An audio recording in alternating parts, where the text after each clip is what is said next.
My goal is I'm going to teach you how to use, it's called grammar, okay? I'm going to teach you how to use your consonants, your vowels, your guttural sounds, all your nasal sounds. I'm going to teach you how to write your sentences, your sentence structure, put it in the right order. When to change, there's a lot of sentences that where you talk, there's E and an A that switch. It's called oblong. But it teaches you why that word is written that way. Sometimes it means just one person or it means a lot. So I'm going to teach you all that, plus how to use your vowels. I'm going to stay away from the original vowels. I'm not going to say nothing with them. Because look at the vowels. It's A, E, O, U. Okay, now you put your hand right here by your nose. E, U. We have 8 vowels in our Lakota language. Yeah, E, U. That's how you talk. But if you say it in the wrong place, if you say this in the wrong place, it makes a word a whole complete different meaning.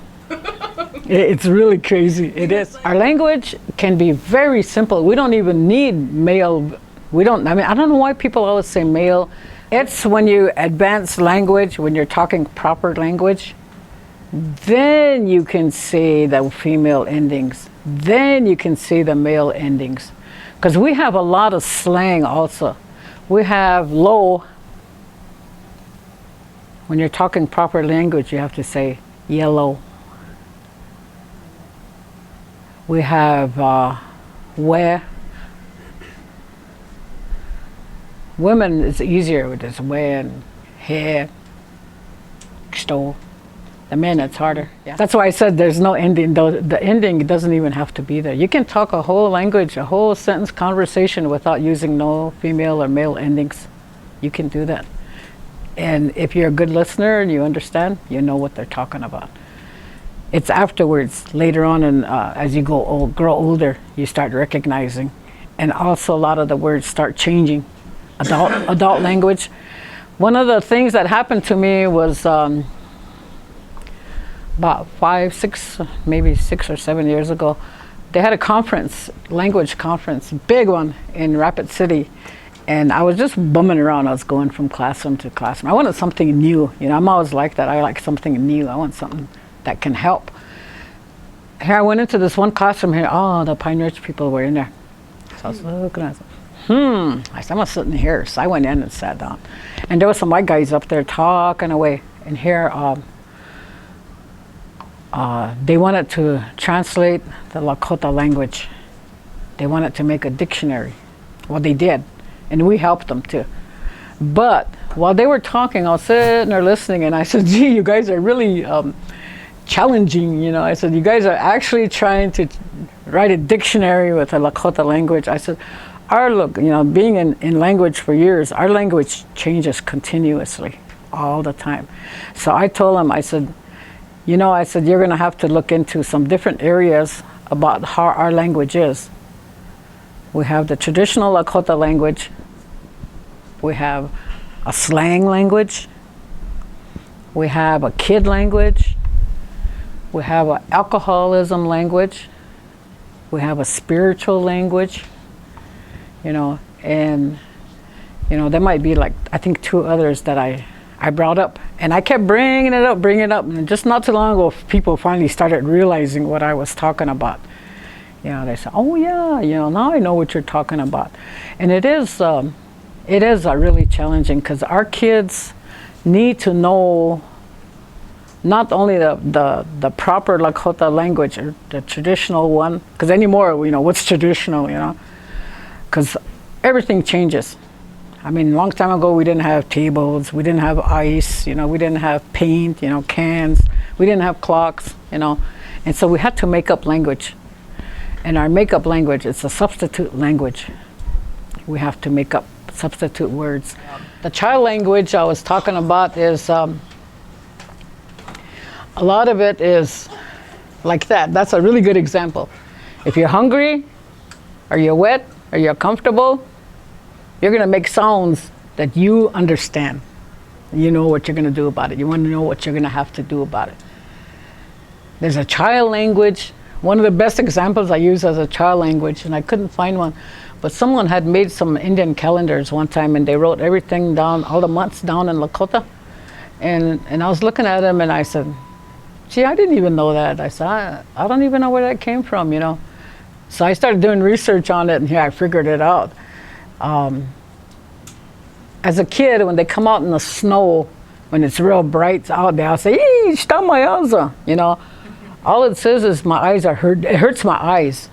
While adult language is ishta wichanya, which means that it's so bright that it makes, you know, it makes your eyes feel funny or puts a flash in it.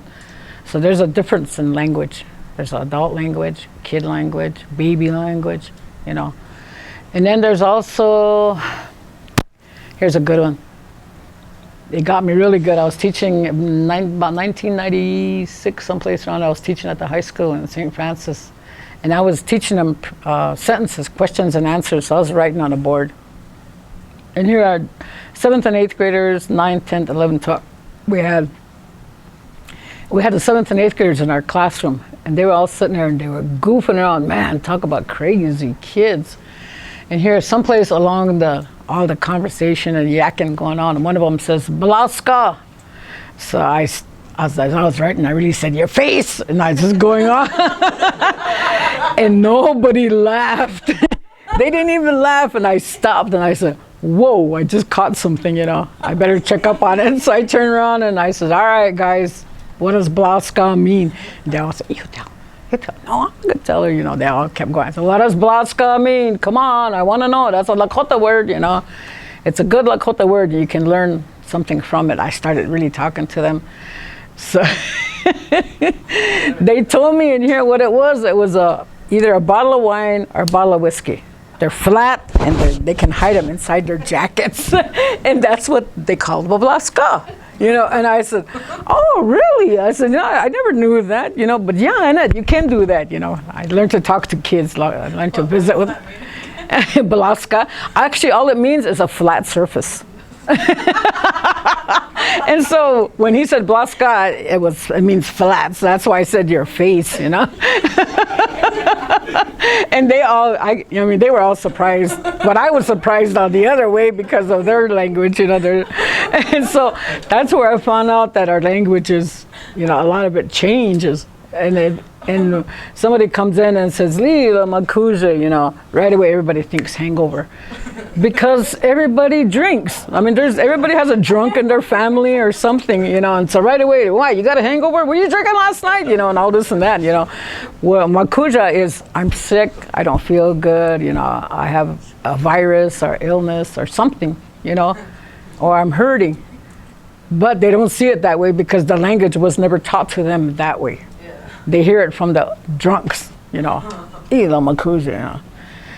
I have a bad hangover, and that's how the kids see it.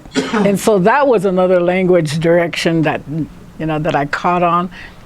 The other one is now people talk this is something long time ago. We were never allowed to say mitake oyasi. It's a universal prayer. We're connected to the sky all the way down to the core of the earth. Everything that grows, you know, it feeds itself, it feeds us, and it goes on, you know. Or whatever's up on top, it starts eating and it eats everything up. We all live off of each other. And so we cannot abuse it, you know, and all these things.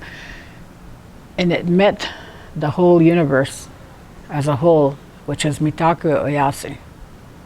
You know, we live off the plants, we live off the animals. We use them for medicine and food and all this stuff. And so it was really sacred to us. Nowadays, everybody uses it for every little speech and everything, you know. Yeah, I know, they're always saying, "Takaosin," you know. I was like, hey, gee, you know. Some of us older ones, we always get a reaction, you know. I was like, oh, geez, you know. Because somebody, someplace along the line switched it around and said, okay, white brothers, black brothers, yellow brothers, and brown and red brothers. We're all brothers. We're all related to each other, you know. It's not that, you know. I was like, gee, I don't relate to him. you know, or her, you know. Yeah, it is. I mean, that's the kind of reactions that we have, and they're funny, you know, but then that's reality. Our language is reality. And it all depends on how you use it and where you use it and who you use it with. That makes the changes, you know. And if I'm not a good teacher and I start teaching you all kinds of dumb things, dingy things, you know, pretty soon you're going to believe me because you think that that's how Lakota is, you know. So one of the other things is I'm going to teach you how to use your whole system right here in the front. You know, you go o, a, kte, kte, a, ki, ki, hoch, hoch, hoch. Yeah, that's a good one. Hochite, you know, a lot of them. And if you really think about it, it comes from way down here, you know. Hoch. You almost move your stomach muscles. Hochite, hochite. Or if you're coughing, you know, hochpe, hochpe. It comes from your stomach because that's where the sound comes from. So it makes you use your stomach muscles. Hochpe. That's when you're coughing. Like that, you know. Hochpe. It comes from your stomach. There's a lot of sounds that come in between, you know. Colorado Language program introduces a lot of that in their linguistics. They make you learn how to use all your mouth. There's your nasal, you know, you know, ni, all these sounds, and then from the lips on back, it starts teaching you how to move different muscles and how to use those muscles to make different sounds. So a lot of other nationalities, everybody else uses the German, so I'll use the German. But they can talk guttural sounds. They can make all these, you know, chla, chla, you know, you know, they make all these sounds too.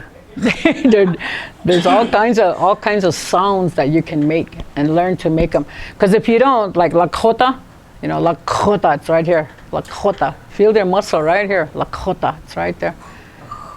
If you don't use that, you're going to say Lakota. Is this Lakota language?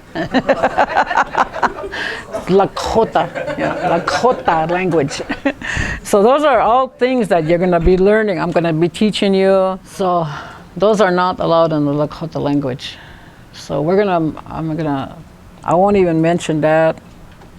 I won't even talk about the Washiju vowels. I'm going to teach you all the different styles of using the words, because some of them too with the vowels. I was telling them this afternoon.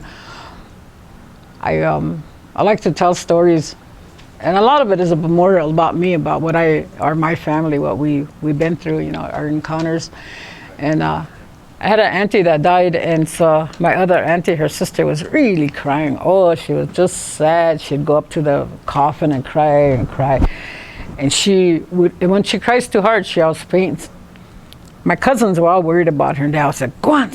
Yeah, I'm kind of like the oldest sister of everybody, all these cousins and everybody. So they all said, go take care of Mom. So I'd go over there and I'd be standing there holding her, you know, talking to her, trying to encourage her. And I told her, I said, don't be crying, because Auntie's not hurting anymore. She's not suffering. You know, and then she raised a lot of kids. She raised a lot of nieces and nephews. And I said, she won her place in heaven. That's what I wanted to say to her. And my vowels got switched around.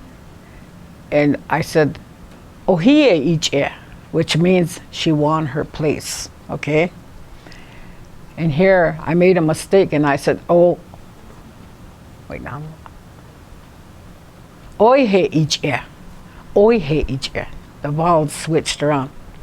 Oihe iche is she peed in her pants. In heaven. And she busted out laughing, and she took up, but she was holding herself like this. I said, oh no, she's gonna faint, something's gonna happen. So I took off after. She went back and she went into the bathroom. So I went in there and I said, what did I do? Did I say anything? And she was just throwing that water in her face, and she was laughing her head off. She kept saying it. I said, why, what did I say? And you said, oihe. She said, she peed in her pants. She said, I said, oh man. I said, we were just laughing. Well, the next time she had a relative died and they were having the last viewing at the church this time. So we were at the church and we were coming out and she was crying. So I thought those boys are really looking at me going like that. So I went over and I put my arm around her and I was really walking out with her real slow, you know. She really looked at me and she said, you, I can't yet. She said, don't even tell me not to cry or say anything, because she said, you're going to make me laugh again. She said, and she just stopped right there. So sometimes even me, you know, because I'm a really fast talker if I speak Lakota. So sometimes I don't pay attention to the vowels, you know, and man, they come fast. So yeah, it is hard. So I want to teach you the vowels, how to say the vowels, and emphasize it. And we're going to break them up so that if you noticed here, the Lakota words, I made these markings right here, okay? What do you notice about them? Yeah. In each segment, there's a vowel, okay? So when you write in Lakota, you break it up into syllables, just like this. E, ma, ji, ya, bi. Okay? Shun, ga, sha, tran, ga, wan, bla, ge. In Lakota language, every word has a vowel in it. And it can be a nasal vowel all the way up to 8. We have 8 vowels. See, 1, 2, 3, 4, 5, 6, 7, 8. There's 8 vowels, and you can use it. All your words can be broken up into syllables. So every time you see a Lakota sentence someplace, you know, anywhere, if you start breaking it up, like here, be, du, gile, you, shki, ya, bo. You break it out so that it's all separated with syllables, with vowels. And that's how you end up learning how to say your language. Once you start adding on these signs, the dot or some of them use arrows, but here's a dot, here's a glottal stop. It's a dot with a little, kind of like the only reason why it came out that way is because on the, on a typewriter or a computer, you have that little comma sign. It goes like this? Yeah, that little sign that goes like that. That's why they use that. Here's a stress emphasis right there. A lot of them are stressed. Shunka, sha, tanka. If I said tanka, then it's a whole different word. Tanka. Okay? It's a whole different word. It means something outside. But if I said tanka, then the emphasis is on this. That means it's big. Okay? So all those I will be teaching you guys. I would like to teach them grammar, teach them, there's 2 words that we always try to live by, and it's a real strange, they have a different meanings, you know, and one is wisdom, the Lakota language, and woksape, and then the other one is, man, I just remembered it this afternoon too, I couldn't remember it this morning. But Dolly LeBeau used to teach it. And it's learning how to learn, or learning about yourself what you can learn. That's a philosophy. If you want to know something, you're going to teach yourself how to learn that. Then you're going to turn it around and you're going to teach yourself how to learn how to use it. And that's how we're going to do this. That's why I want to teach you all the grammar first. If you learn all the grammar, pretty soon, like later on, I'm going to make you guys do sentences or either a conversation. And you're going to write it in Washichu. You're going to translate the words, and then you're going to put it in the order how a Lakota would say it. There's a lot of things in our language that it changes continuously. That's where that neologism comes in. It changes continuously. Every time we have something new, we have to make a word for it if we want to use it as a Lakota. You know, we either use a new word, make up a new word, or we we get it from something old and we turn it into like wase, you know. We had to make up words for computers, we had to make up words for pop. But our words, our languages constantly change. But we still keep the grammar in it. That's the one thing that, you know, that people didn't think about. So learning how to use the language, learning the sounds, because if you do all this without these sounds, how do you think the language would come out? No. Did you guys ever watch Avatar? Yeah. And pay attention to it? Yeah. Wow, isn't that awesome? And Story about us. They made, it's all about us, but they made their own language. And they could speak it. Every one of those actors learned that speaking language in Avatar. It's really interesting. I watched it and wow, you know, hey, you know, wonder where this language came from. And my mind is always, if I'm someplace else and I hear something different, right away it's language first, you know. Right now, so that's what I'm going to teach you. It's all grammar. I always just call it grammar because it's learning how to use the words, how to use the sounds, how to use the marks, when to change, how to structure your sentences, you know. So there's a lot of things to learn in language, the language itself. I'm also going to teach you, class projects I'm going to teach you from 1 to 31. That's all I'm going to teach you, 1 to 31 in numbers. And the reason for that is I just want to show you how it's structured, how it's used, how the numbers are set. Because you can make it all the way up to 1,000 or more if you want, you know. But the only reason I'm going to show you up to 31 is I'm gonna expect one of the projects to be a calendar, a Lakota calendar. I'm going to teach you how to do a family tree. How do you use a kinship? Do you call everybody Tojan? Do you call everybody Toshka? Do you call everybody Unchi? Do you call everybody you know, brother or sister? No. You do have a brother, you do have a sister. I went and I told all the kids in 7th grade and 8th grade, I told them, I said, they said, teacher, we don't want to call you teacher, you don't look like a teacher, and all this and that. So I said, well, just call me Unchi, so you guys can call me Unchi. I said, I gained that right. I said, so they said, okay, so they started to call me Unchi. Pretty soon, one by one, the kids start coming in. Teacher, I'm not supposed to call you Unchi. And I said, why? Even though I already knew, you know, because you're my auntie, so I'm supposed to call you Tony. I said, all right, you got it right, you know, you did it. And a lot of them did that. You know, a lot of them, I'm related to a lot of people who are my cousins, you know. All the kids are my grandkids. I said, even some of my nieces and nephews call me Unchi. I said, I used to dye my hair, and I dyed my hair black. I said, they all call me auntie. And my dye comes out, they all call me Unchi. So, you know, so I learned how to teach them how to use the kinship system, how to call relatives. Because a long time ago, we didn't call each other by their first names. We called everybody by their kinship names, you know.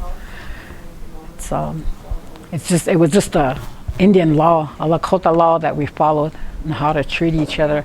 And all those relationships are all out of respect, how to treat each other, yeah. So our language is complicated, you know, but if you learn how to use it, it's going to really help you. It's going to really help you how to use it. Like I said.